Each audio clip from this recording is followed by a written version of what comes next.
26 जनवरी है।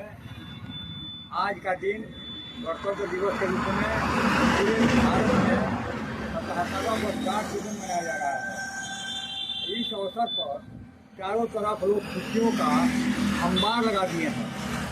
कहीं झंडोत्तोलन हो रहा है, तो झंडोत्तोलन के साथ सांस्कृतिक कार्यक्रम हो रहे हैं। ऐसे अवसर पर मैं कहना चाहूँगा कि हमारा जो संविधान 26 जनवरी को लागू हुआ था, उस संविधान में बहुत से प्रावधान रखे गए थे, जिसमें मौलिक अधिकार सबसे प्रधान था। मौलिक अधिकार में एक अधिकार है शोषण के विरुद्ध का अधिकार। छात्र और नौजवान ये सब, और उसके साथ साथ किसान मजदूर, ये सब आज भी शोषण का शिकार हैं।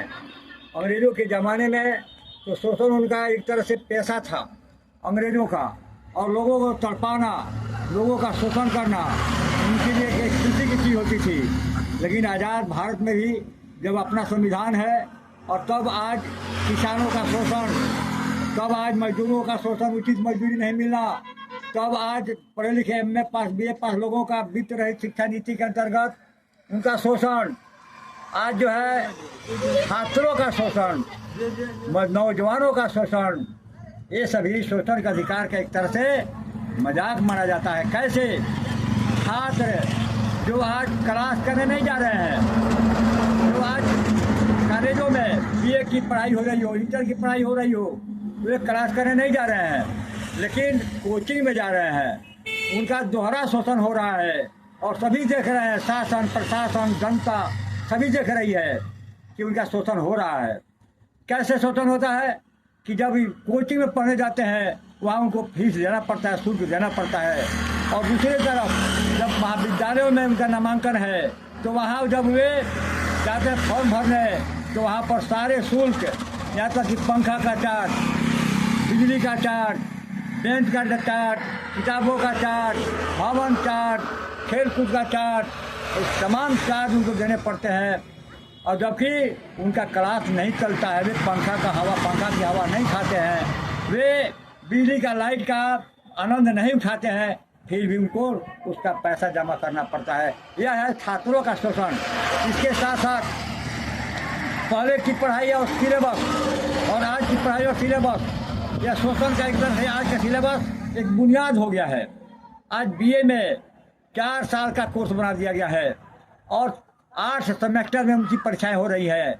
मैंने भले ही बताया कि क्लास नहीं चलते हैं, फिर भी हर सेमेस्टर की परीक्षा उनको देनी पड़ती है, तो उसका परीक्षा फॉर्म भरना पड़ता है, उसका शुल्क देना पड़ता है, उनको रजिस्ट्रेशन कराना पड़ता है, रजिस्ट्रेशन शुल्क देना पड़ता है, उनको प्रैक्टिकल देना पड़ता है, प्रैक्टिकल में नंबर के लिए उनसे पैसे लिए जाते हैं। हर महाविद्यालयों में प्रैक्टिकल में पैसा लिया जाता है, लेकिन प्रशासन और शासन के लोग इस समय विज्ञ रहते हैं। बच्चों से प्रैक्टिकल का पैसा लिया जाता है, एक विषय 2 विषय का 300 400 200 रुपये के हिसाब से लिया जाता है। जब उनका एडमिट कार्ड बांटा जाता है, तो उसे 20 रुपये वसूला जाता है। जब उनका फॉर्म भरने के लिए फॉर्म मांगा जाता है, तो उसके लिए भी अलग से चार्ज देना पड़ता है। उनके गार्जियन, उनके अभिभावक, उनके पिता कहाँ से पैसे लाते हैं, या महाविद्यालयों में कार्यरत जो कर्मचारी हैं वे नहीं समझते। और जितने भी महाविद्यालय प्रशासन है, क्लास नहीं चलता है, उनसे भी पैसे क्यों लेते हैं, सरकार इसका जवाब क्यों नहीं देती है। फिर जब क्लास नहीं चलते हैं, तो फिर बच्चों का इतना टॉप रिजल्ट कहाँ से आ जाता है, वे टॉप क्यों कर जाते हैं, कैसे कर जाते हैं, कहाँ से नंबर आ जाता है, कौन पढ़ाता है उनको। जब महाविद्यालयों में इंटर की पढ़ाई, BA की पढ़ाई, MA की पढ़ाई क्लास के अनुसार नहीं चलते हैं, इसीलिए छात्रों का भयंकर शोषण, नौजवानों का शोषण इसलिए होता है कि उनके लिए बेरोजगारी भयंकर एक पीड़ा बन गई है। लेकिन आज 77 वर्ष हो गया हमारे संविधान को लागू हुए, आज तक युवाओं के लिए कोई नीति नहीं बन सकी। युवाओं का दिशा, युवाओं की जो दिशाएँ हैं वो भटकी हुई है। जिनको नौकरी मिल जा रही है वे तो मालूमाल, और जिनको नौकरी नहीं मिली वह बेहाल, और जिनको नौकरी मिलती है वह एक खर्च चलाने भर का नहीं, बल्कि आगे के लिए 7-8 पीढ़ियों का ऊँचा दर्जा बनाने के लिए 4 आदमी का पेट काट कर 1 आदमी को बचन दिया जाता है। यह है हमारे यहाँ विषमता, हमारे यहाँ समता के अधिकार का उल्लंघन। और इस उल्लंघन के खिलाफ, छात्रों के उल्लंघन के खिलाफ छात्र स्वयं जिम्मेवार हैं। क्यों जिम्मेवार हैं?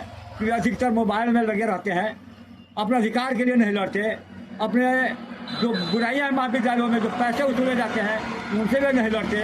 और सबसे बड़ा दुख तब होता है जब हर राजनीतिक दलों का अपना छात्र संगठन है। NSCY का नाम सुनते हैं, जो कांग्रेस का है, ABVP है जो भाजपा का छात्र संगठन है, AISF जो CPI का छात्र संगठन है, SFI जो CPM का छात्र संगठन है, NSCY, ऐसे बहुत सारे छात्र संगठन है और छात्रों का प्रतिनिधित्व करने का दावा करते हैं। लेकिन सारे महाविद्यालयों में छात्रों का शोषण होता है। एक भी छात्र संगठन इसके खिलाफ आवाज नहीं उठाता है। इसलिए यह छात्रों को भरमाने वाले संगठन है।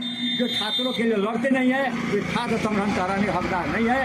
इन्हीं शब्दों के साथ मैं प्रोफेसर शंभू लोग छात्रों से कहूँगा कि आप अपने हक के लिए लड़ो, और नहीं तो लड़कियों से, औरतों से चूड़ियाँ लेकर अपने हाथ में पहन लो और पहन करके अपने घर में बैठो। जय संस्कृति, जय समाज।